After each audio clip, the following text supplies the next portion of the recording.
করার প্র্যাকটিসটা দেখাবো, বাংলাদেশ সে পথে এগাবে।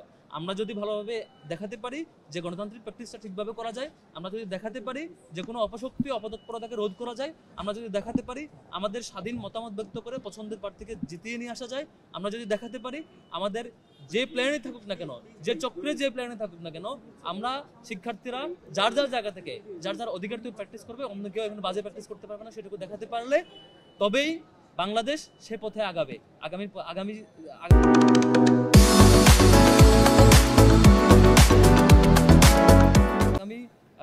পথ চলায় বাংলাদেশ যত গুরুত্বপূর্ণ ইভেন্ট আসবে প্রত্যেকটা ইভেন্টেই সেভাবে আগামী বলে আমি প্রত্যাশা করছি। শিক্ষার্থীদের অনুরোধ করবো বাংলাদেশকে পথ দেখাতে, বাংলাদেশের আগামীর যাত্রাকে পথ দেখাতে প্রত্যেকে ডাকসু নির্বাচনে আসবেন, অংশগ্রহণ করবেন, শিক্ষার্থীরা ভোট দিবেন এবং ভোট দিয়ে আমাদের ডাকসুর যে সত্যিকারের যে প্রত্যাশা আমাদের এবং সকলের মতামতের ভিত্তিতে প্রতিনিধি নির্বাচন করা সেটি করবেন।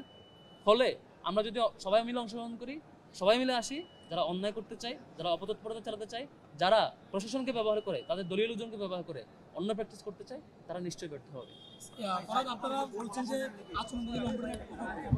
কোনো ব্যবস্থা নেয় নাই এবং ইসলামী আন্দোলন বাংলাদেশ তারাও তাদের পুলিং এজেন্টকে বের করে দেওয়ার যে ঘটনা, ইসলামী ছাত্র আন্দোলন বাংলাদেশ তাদের পুলিং এজেন্টকে বের করে দেওয়ার যে ঘটনা, সেই ঘটনায় তারা বারবার ফোন দিয়ে জানিয়েছে, এখনো তারা সেই ব্যবস্থার ফিডব্যাক পায়নি।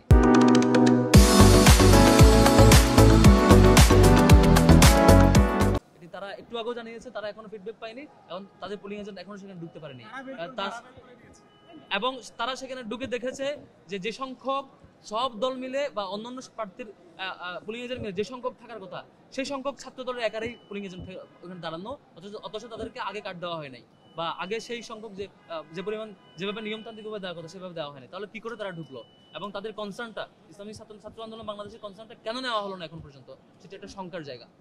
আপনি ভোট প্রদান করেছেন আর কত সময় লেগেছে আপনার? জি, ছাত্রদল বলছে যে কোনো ফলাফল হবে সেটাই তারা মেনে নেবে। আমরা প্রশাসনের আচরণ নিয়ে এখনো শঙ্কিত, আমরা এখন অবজার্ভ করছি। অলরেডি 3-4টা অসঙ্গতি আমরা লক্ষ্য করেছি, কনসার্ন থানার উপর এখনো ব্যবস্থা নেয়নি। আমি জানি না প্রশাসন কতটুকু সক্ষমতা পরিচয় দিবে, তবে প্রশাসনের প্রতি অনুরোধ করব জুলাইয়ের হাজার হাজার শহীদদের বিনিময়ে আমাদের এই ক্যাম্পাস প্রাপ্তি, জুলাইয়ের হাজার হাজার শহীদ এবং হাজার হাজার আহত গাজীর ত্যাগের বিনিময়ে আমরা এই সুন্দর ক্যাম্পাস পেয়েছি। এই গণতান্ত্রিক প্র্যাকটিস করার যে সুযোগ, যে অবারিত সুযোগ আমরা পেয়েছি, শিক্ষার্থীদের প্রত্যাশার যে সুযোগ, এই সুযোগটা আপনারা নষ্ট করবেন না। আপনারা আপনাদের শিক্ষক হিসাবে যে দায়িত্ব পালন করার কথা, সবার জন্য যেই দায়িত্ব অনুমতি নিয়ে কাজ করবার কথা, সেটি করবেন বলে আমি আশা রাখছি। শিক্ষকদের প্রতি সেই সম্মান এবং প্রত্যাশা রেখে যেতে চাই। Thank you.